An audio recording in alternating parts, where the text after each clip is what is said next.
सावन का महीना आ चुका था। चारों ओर हरियाली छाई हुई थी। खेतों में हरियाली लहराने लगी थी, मानो धरती ने हरे रंग की साड़ी पहन ली हो। भवानीपुर गांव के लोग अपने अपने ढंग से सावन का स्वागत कर रहे थे। कोई मंदिर में भगवान शिव की पूजा कर रहा था, तो कोई अपने घर की छत पर पन्नी बिछा रहा था, क्योंकि बारिश कभी भी शुरू हो जाती थी।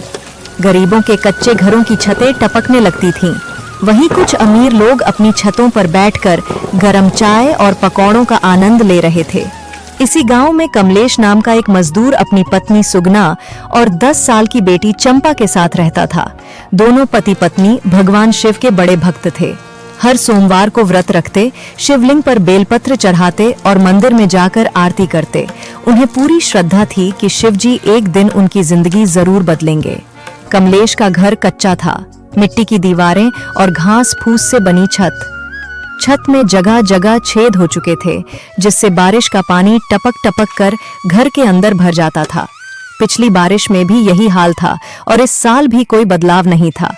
जहां गांव के अमीर लोग सावन का आनंद मना रहे थे, वहीं कमलेश का परिवार सावन की बारिश को हर बार की तरह एक नई चुनौती की तरह झेल रहा था। फिर भी सुगना की आस्था, चंपा की मासूम मुस्कान और कमलेश की मेहनत कभी डगमगाई नहीं। सुनिए ना, पिछली बारिश में हमें बहुत परेशानी हुई थी।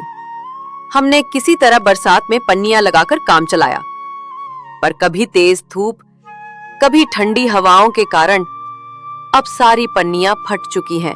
इस बार हमें छत की मरम्मत जरूर करवानी होगी। अगर फिर से पानी टपकने लगा तो चंपा बीमार पड़ जाएगी। हाँ सुगना, तुम ठीक कह रही हो। अब और देर करना ठीक नहीं। आज ही मालिक के पास जाऊंगा और उनसे कुछ पैसे एडवांस में मांग लूंगा। कमलेश इतना कहकर घर से निकल पड़ता है। कमलेश तेज कदमों से चलता हुआ सीधा गांव के सबसे बड़े जमींदार और अपने मालिक धनी राम के घर पहुंचता है। मालिक, मुझे कुछ पैसों की बहुत जरूरत है ताकि मैं घर की मरम्मत करवा सकूं। कृपया मेरी मदद करें।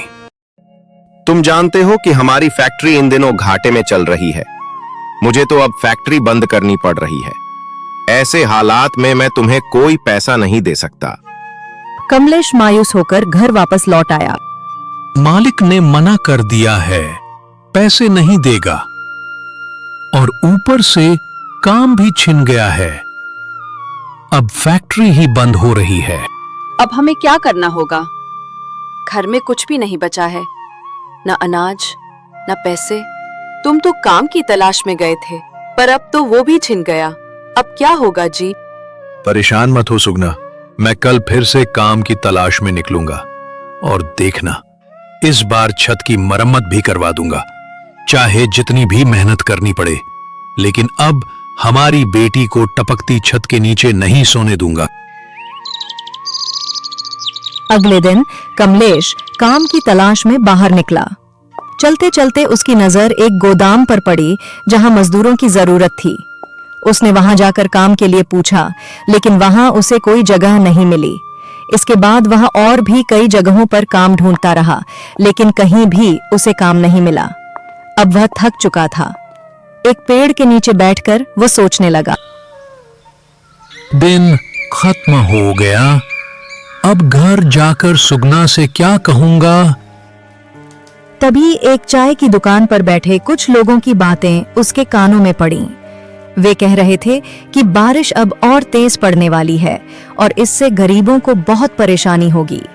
ये सुनकर कमलेश और भी मायूस हो गया, क्योंकि उसे खुद ही काम नहीं मिल रहा था। वह चुपचाप घर लौटा।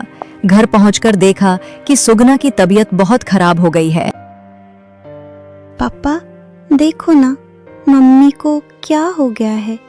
वो आज सुबह से ही नहीं उठी हैं। मैं आपको बुलाने मालिक के घर गई थी, लेकिन आप वहां नहीं थे। बेटा, मैं आज काम ढूंढने गया था। मैंने हर जगह कोशिश की, लेकिन कहीं भी काम नहीं मिला। सुगना, उठो, क्या हो गया है तुम्हें?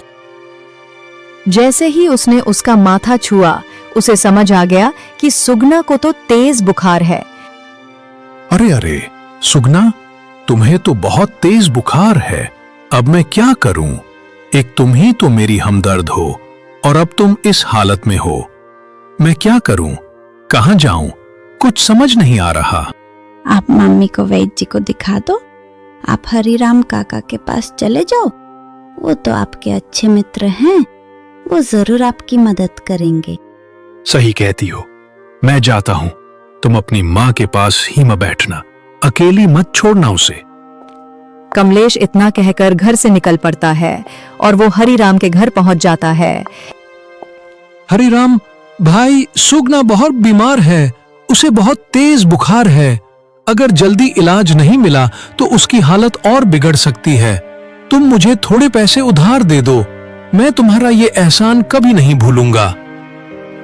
कमलेश, मैं तुम्हारी परेशानी समझता हूँ, लेकिन इस वक्त मेरे पास भी पैसे नहीं हैं। घर और बच्चों के खर्चे पहले से ही बहुत हैं। हो सके तो मुझे माफ कर देना। अगर मेरे पास होते तो मैं जरूर तुम्हारी मदद करता। मुझे बहुत अफसोस है कि इस मुश्किल घड़ी में मैं कुछ नहीं कर पा रहा। मैं भी मजबूर हूँ भाई। हरिराम भाई, ये सिर्फ पैसों की बात नहीं है, यह सुगना के जीवन और मौत का सवाल है। क्या तुम वाकई मेरी इस मुश्किल घड़ी में मदद नहीं कर सकते? क्या मेरी पत्नी की जान तुम्हारी दया और सहायता के लायक नहीं है? कमलेश, मेरी बात समझने की कोशिश करो। मैं सच में तुम्हारी मदद करना चाहता हूँ, लेकिन इस वक्त मेरे खुद के हालात अच्छे नहीं हैं। मुझे यकीन है कि कोई न कोई जरूर तुम्हारी मदद करेगा। कमलेश मायूस होकर वहां से चला आता है। रास्ते में वो सोचता है, क्या वास्तव में मेरे लिए कोई नहीं है जो मेरी मदद कर सके? हाँ, शायद मुखिया जी मेरी मदद कर दें। मैं उनके पास जाता हूँ।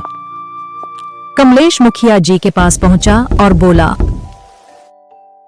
मुखिया जी, सुगना बहुत बीमार है, उसे इलाज की सख्त जरूरत है, लेकिन मेरे पास एक भी पैसा नहीं है जिससे मैं उसका इलाज करवा सकूं।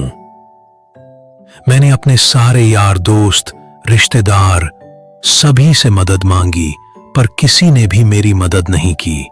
अब बस आप ही हैं जिनसे मुझे उम्मीद है। कृपया मेरी मदद कीजिए। कमलेश, तुम्हारी बात सुनकर दिल सचमुच दुखी हो गया। बुरा वक्त आ जाए तो कोई किसी का नहीं होता। यार, दोस्त, रिश्तेदार सब साथ तभी देते हैं जब तक इंसान के पास पैसा होता है। गरीबी में तो हर कोई मुंह मोड़ लेता है। लेकिन कमलेश, मुझे ये कहते हुए और भी ज्यादा तकलीफ हो रही है कि मैं भी तुम्हारी मदद नहीं कर सकता। तुम तो जानते हो, इस बार सरकार से अब तक एक भी रुपया नहीं आया है। गांव में जो भी छोटा मोटा काम हो रहा है वो सब मैं अपनी जेब से करवा रहा हूँ। मेरे ऊपर तो पहले से ही बहुत कर्ज चढ़ गया है। ऊपर से गांव वालों ने भी एक नया तरीका निकाल लिया है। सब अपने पैसे लेने चले आते हैं जैसे मैंने किसी के बाप का पैसा रख छोड़ा हो। कमलेश, मुझे माफ कर दो। इस बार मैं वाकई कुछ नहीं कर सकता। कमलेश अपने घर की ओर निकल पड़ा और सोचने लगा, आज लोगों ने एक बार फिर यह साबित कर दिया कि कोई भी किसी का अपना नहीं होता। बुरा वक्त इंसान को ऐसा आईना दिखाता है जिसमें सिर्फ अकेलापन नजर आता है। किसी ने भी मदद नहीं की। वो यही सोच रहा था कि अचानक उसे बहुत तेज चक्कर आए और वह जमीन पर गिर पड़ा। वह बेहोश हो गया। उधर से एक भला आदमी आ रहा था और उसने कमलेश को बेहोश देखा। उसे कमलेश पर दया आ गई। अरे, ये तो बेहोश है। इसकी हालत तो बहुत गंभीर लग रही है। मुझे इसे यहाँ यूं ही छोड़ना नहीं चाहिए। ये तो बिल्कुल बेसहारा और कमजोर लग रहा है। वो आदमी कमलेश को उठाकर ले गया और उसकी खूब सेवा की। कुछ ही देर में कमलेश को होश आ गया। मैं कहाँ हूं? मैं तो अपने घर जा रहा था, फिर यहां कैसे आ गया? तुम रास्ते में बेहोश पड़े थे, इसलिए मैं तुम्हें अपने घर ले आया। तुम्हारी हालत बहुत खराब थी। अभी तुम्हारा अपने घर जाना ठीक नहीं रहेगा। पहले तुम्हें आराम करने की जरूरत है, फिर तुम अपने घर जा सकते हो। आपने मेरी मदद क्यों की? आप तो मुझे जानते भी नहीं हैं।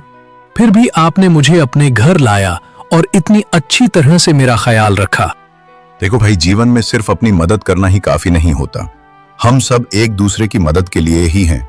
जब कोई इंसान मुश्किल में हो तो हमारा फर्ज बनता है कि हम उसकी मदद करें। हो सकता है कि अब तक तुमने लोगों का सिर्फ बुरा पक्ष ही देखा हो, लेकिन मैं मानता हूं कि इस दुनिया में अच्छाई भी मौजूद है और वही इसे जीने लायक बनाती है। सच में, क्या आपको नहीं लगता कि आजकल लोग सिर्फ अपने फायदे के लिए ही जीते हैं? उन्हें किसी और की परवाह नहीं होती। चाहे कोई जिए या मरे, उन्हें फर्क नहीं पड़ता। हाँ, कुछ लोग जरूर ऐसे होते हैं, लेकिन हर कोई ऐसा नहीं होता। इस दुनिया में अब भी अच्छे लोग मौजूद हैं। वैसे तुम बेहोश कैसे हो गए थे? तुम्हारी हालत देखकर लगता है कि तुम किसी मुश्किल से गुजर रहे हो। कमलेश ने सारी कहानी बताई और कहा, मेरी पत्नी बहुत बीमार है। मेरे पास इतने भी पैसे नहीं हैं कि उसका इलाज करवा सकूं। मैंने हर किसी से मदद मांगी, उधार तक मांगा, लेकिन किसी ने भी मेरी बात नहीं सुनी। आखिर में आखिरी उम्मीद लेकर मैं मुखिया जी के पास गया था, लेकिन उन्होंने भी मेरी मदद करने से इनकार कर दिया। तुम तो वाकई बहुत बड़ी मुसीबत में हो। अब तक तो तुम्हारी पत्नी की हालत और भी बिगड़ गई होगी। एक काम करो, तुम तुरंत घर जाओ और जैसे भी हो उसका इलाज करवाओ। अगर तुम्हें किसी भी तरह की मदद चाहिए तो बेझिझक मुझसे कहना। वो भला आदमी कमलेश को बहुत सारे पैसे देता है और कहता है, इन पैसों से अपनी पत्नी का इलाज करवाओ। अगर कुछ पैसे बच जाएं तो बेटे और पत्नी के लिए गर्म कपड़े ले लेना, और अगर हो सके तो घर की छत की मरम्मत भी करवा लेना। बाकी जो बचे उनसे कोई छोटा मोटा काम शुरू कर लेना, ताकि आगे चलकर तुम खुद किसी की मदद कर सको। और हाँ, जब भी तुम्हारे पास पैसे हों तो मुझे बता देना। कोई जल्दबाजी नहीं है। आप मेरे लिए किसी भगवान से कम नहीं हैं। देवी देवताओं के बारे में तो सिर्फ सुना था, पर आज पहली बार उन्हें किसी इंसान के रूप में देखा है। आपने एक अनजान इंसान की जो मदद की है, उसका एहसान मैं जिंदगी भर नहीं भूल सकता। कमलेश जल्दी से अपने घर जाता है और सुगना का इलाज करवाता है। कुछ ही दिनों में सुगना पूरी तरह ठीक हो जाती है। एक दिन सुगना कमलेश से कहती है, सुनिए जी, अभी तो आपके पास भी कोई काम नहीं है। क्यों ना हम गांव के बाहर एक ठेला लगाएं, जिसमें चाय और पकौड़े बेचे। आपको तो पता ही है, बारिश का मौसम है और ऐसे में लोग चाय के साथ पकौड़े बड़े चाव से खाते हैं। हाँ, तुम सही कह रही हो सुगना। यही करते हैं हम। चाय और पकौड़े का ठेला लगाते हैं। अगले दिन से दोनों पति पत्नी चाय और पकौड़े बनाकर गांव के बाहर एक छोटे से ठेले पर बेचने लगते हैं। चलो एक पकोड़ा खाकर देखूं तो सही। समोसे का भी स्वाद लाजवाब लग रहा है। गर्मा गर्म पकोड़े और चाय का तो मजा ही कुछ और है, वो भी ऐसे मौसम में। हाँ हाँ, क्यों नहीं भैया, मैं तुम्हें अभी पकोड़े देता हूँ। ये लो भैया, गर्मा गर्म आलू के पकोड़े। जल्दी से खाकर बताओ कैसा बना। तुम मेरे पहले ग्राहक हो। जैसे ही वो आदमी आलू के पकोड़े खाता है तो वह खाता ही रह जाता है। उसे पकोड़े इतने अच्छे लगते हैं कि वह 4 प्लेट पकोड़े खा जाता है। अरे भाई जी, आपने पकोड़ों में ऐसा क्या डाल दिया? पेट तो भर गया, लेकिन मन अभी भी नहीं भरा। दिल तो कर रहा है कि 2-3 समोसे और खा लूं, लेकिन क्या करूं? कहीं ऐसा न हो कि मजे मजे में पेट ही खराब हो जाए। कुछ ही दिनों में कमलेश की पकोड़े और चाय की दुकान पूरे गांव में मशहूर हो जाती है। दूर दूर से लोग उसके गर्मा गर्म पकोड़े खाने और चाय पीने आने लगते हैं। जब ये बात गांव के सरपंच के कानों तक पहुंचती है तो वो तुरंत कमलेश की दुकान पर पहुंच जाते हैं। अरे वाह कमलेश, बड़ी दुकान खोल ली तूने। अभी कुछ दिन पहले तक तो लोगों से उधार मांगता फिरता था, और अब अचानक इतना पैसा कहां से आ गया कि इतनी बड़ी दुकान खड़ी कर दे? मुखिया जी, सब ईश्वर की देन है। उसके घर में देर है, अंधेर नहीं। जैसे ही मुखिया जी पकोड़े खाते हैं, वो भी तारीफ करते रह जाते हैं। दिन बीत जाते हैं। एक बार हरिराम को पैसों की जरूरत पड़ती है। कमलेश बिना कुछ सोचे समझे हरिराम को पैसे दे देता है। हरिराम को अपनी गलती का पछतावा होता है। कुछ दिन बीत जाते हैं। एक दिन कमलेश सुगना से बोलता है, हमारे पास अब अच्छी खासी जमा पूंजी हो गई है और काम भी बढ़िया चल रहा है।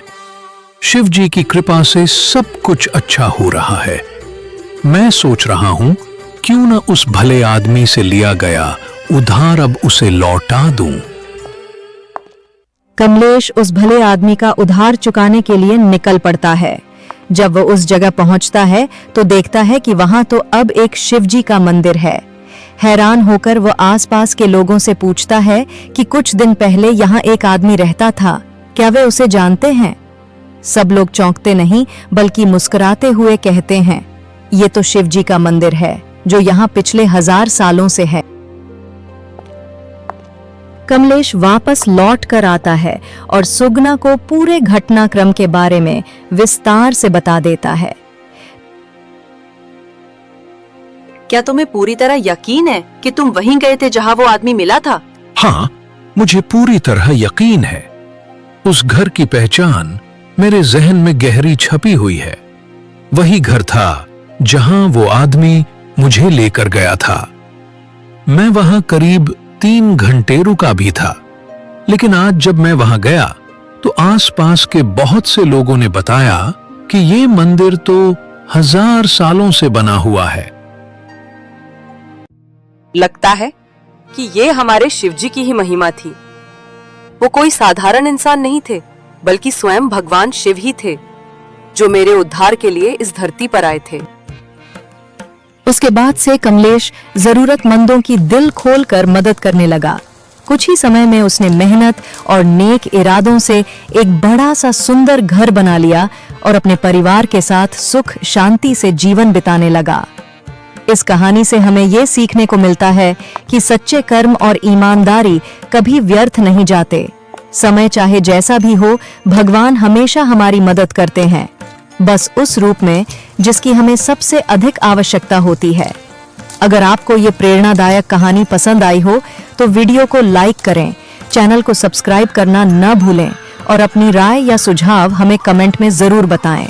हम आपके लिए ऐसी ही और दिल को छू लेने वाली कहानियां लेकर आते रहेंगे।